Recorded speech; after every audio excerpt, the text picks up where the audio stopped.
Well, there is a new honor roll at the New York Times tonight with 4 names on it. And those 4 names appear in the defendant block of this crazy lawsuit filed by Donald Trump today, which takes its place now as the single most ridiculous lawsuit ever filed by the most ridiculous litigant in American political history, Donald Trump.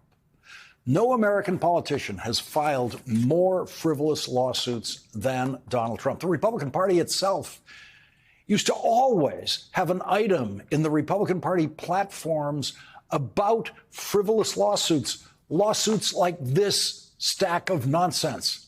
The Republican Party wanted to pass legislation for decades to limit frivolous lawsuits filed by plaintiffs seeking what Republicans considered ridiculous amounts of money from corporations, and no frivolous lawsuit has ever asked for more money than Donald Trump's lawsuit against the New York Times and 4 of its reporters today. Donald Trump decided that today was the day to file a lawsuit suing the New York Times for, this is one of the things that this lawsuit is about, endorsing Kamala Harris in the presidential campaign last year. Donald Trump thinks you can sue for that. The 3 articles in this lawsuit that Donald Trump is suing about were all published last year before the election, and it took Donald Trump a year to decide to file this lawsuit today. Or did it? How many of these things, these stacks of paper, does the Trump lawsuit factory have ready to go on a day when Donald Trump thinks he really needs one of these? Today was one of those days. Donald Trump knew that the most incompetent FBI director in history, who is also incompetent at actually tying a necktie, would be testifying in the Senate Judiciary Committee and would be asked questions about Donald Trump's old friend, Jeffrey Epstein. So Donald Trump knew he would want something to distract from that today. And Donald Trump knew that the New York Times yesterday delivered another massive investigative report of Donald Trump's finances, which Donald Trump desperately wants to distract from with the most ridiculous lawsuit he has ever filed. And so our first guest tonight will be the next New York Times reporter who Donald Trump will want to sue, whose reporting shows the president of the United States was taking part in a deal taking $2 billion in personal money for him and his partners in the form of an investment from the United Arab Emirates this year while Donald Trump's president. Now, that would be an impeachable offense for any other president in history. Donald Trump this year, as president of the United States, took part in a $2 billion private transaction that will benefit him financially, personally. Money from the United Arab Emirates, from the government there. Just imagine what Republicans would be saying tonight if Joe Biden did that. Just imagine what Republicans would be saying tonight if any Democrat ever did anything like that. Donald Trump is trying to stoke fake Republican outrage right now over a member of the Federal Reserve Board of Governors allegedly falsifying information on a mortgage application for a second home. And Republicans went along with Donald Trump's demand for their outrage over the possibility that someone in government service claimed that a second home would be her primary residence on a mortgage application. And it turns out that that accusation by Donald Trump is false. As we reported on this program last night, the best state of the evidence at this point is that Federal Reserve Governor Lisa Cook plainly indicated that she was seeking a mortgage for a second home. And Lisa Cook managed to get an interest rate on her mortgage that was above the prevailing rate at the time in that community that anyone could have gotten. And so there is zero evidence that Lisa Cook falsified any information, and there is zero evidence that she got any kind of a break on her mortgage rate. In fact, she paid a higher rate. Donald Trump has been able to summon Republican outrage and widespread right-wing media attacks against a black woman who serves For Republicans, the current trajectory raises concern. By Donald Trump lying about a mortgage that she got for a second home. And Donald Trump's telling this lie about her while Donald Trump was taking $2 billion personally as president of the United States from a foreign government. He just took it. A cash investment in one of Donald Trump's new businesses created while he was president. And the New York Times reporting on this is even worse because the United Arab Emirates got something from Donald Trump at the same time. Something they couldn't get from President Joe Biden, something they badly wanted. And so if this were any other president, including any previous Republican president, there would be an impeachment investigation in the House of Representatives right now on the $2 billion Donald Trump got for himself and his family and his business partners this year while president from the United Arab Emirates.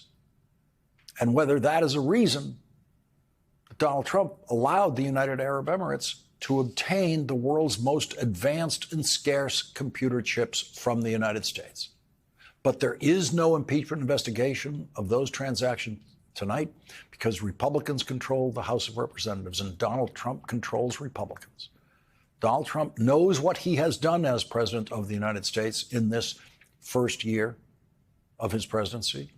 And Donald Trump is so desperate to make sure Republicans still control the House of Representatives next year and the year after that he wants to redistrict every Republican state he can to retain more and gain more Republican seats in the House of Representatives so that in the next Congress, there won't be a Democratic chair of the House Judiciary Committee conducting an impeachment investigation of Donald Trump for possibly, among other things, the $2 billion that the New York Times is now reporting on. The Senate Judiciary Committee hearing today was chaired by Senator Chuck Grassley, who will turn 92 years old tomorrow. Senator Grassley has spent more than half of his life in the United States Congress, 50 years. The last 44 of those years in the United States Senate. He went from being a hardworking member of Congress to being a hardworking, very conservative member of the United States. President Donald Trump has filed a lawsuit against the New York Times and 4 of its reporters, seeking $15 billion in damages, marking what critics describe as one of the most frivolous legal actions in U.S. political history. The suit targets 3 pre-election articles from last year, including the newspaper's endorsement of Kamala Harris, which Trump claims defamed him. Legal experts view the filing as an attempt to intimidate the press and distract from mounting controversies, including FBI Director Kash Patel's Senate testimony on Jeffrey Epstein and a bombshell NYT investigative report on Trump's personal finances. The lawsuit, filed amid no prior Republican platform support for such high-stakes claims against media, demands compensation far exceeding any previous frivolous suit. Trump's history of litigation is unmatched among politicians, often used to counter negative coverage. The timing coincides with Patel's appearance before the Senate Judiciary Committee, where he was questioned about Epstein's potential ties to intelligence agencies. Patel denied Epstein was an FBI source and committed to providing relevant records, while blaming the 2006 plea deal on former U.S. Attorney Alex Acosta, Trump's first-term labor secretary, who oversaw the lenient agreement allowing Epstein to evade severe punishment despite sex trafficking allegations. Acosta faces a closed House Oversight Committee session this Friday. Simultaneously, the NYT published an extensive report revealing Trump's involvement in a $2 billion investment from the United Arab Emirates into World Liberty Financial, a cryptocurrency startup founded by Trump's family and business partner Steve Witkoff. The deal, benefiting Trump personally, occurred this year during his presidency. 2 weeks after the UAE's investment firm deposited the funds in May, the White House approved UAE access to hundreds of thousands of advanced U.S. computer chips, critical for AI dominance, despite national security concerns over potential sharing with China. The chips are destined for G42, controlled by UAE Royal Sheikh Tahnoon. Trump's Middle East envoy, Witkoff, advocated for the chip deal amid the crypto investment, raising ethics violations as officials are barred from matters benefiting themselves or relatives.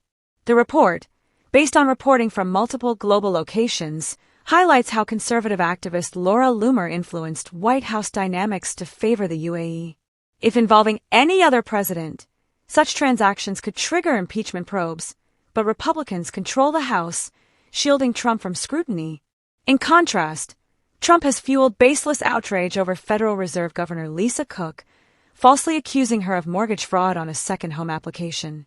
Evidence shows Cook disclosed it as a secondary residence and paid above-market interest rates, debunking claims of impropriety.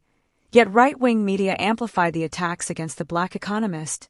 Trump's suit against the NYT is seen as retaliation against its relentless coverage, including this financial exposé. The newspaper responded firmly, stating the lawsuit lacks merit and is an intimidation tactic to stifle independent journalism. "We will not be deterred," the statement affirmed, vowing to uphold First Amendment rights.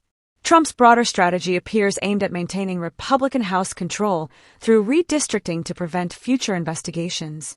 When confronted by an Australian reporter about his business dealings, Trump deflected, claiming his children handle operations and accusing the journalist of harming U.S.-Australia relations.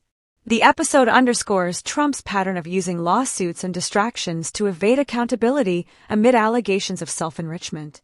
Senate Judiciary Chair Chuck Grassley, at 91, pressed Patel on Epstein but accepted responses without pushback, a departure from his historically rigorous oversight. Victims and advocates continue demanding full transparency on Epstein's enablers, spanning administrations. As Trump's legal and financial entanglements mount, the suit against the NYT exemplifies his aggressive posture toward critics, potentially testing press freedoms in an era of heightened political tension.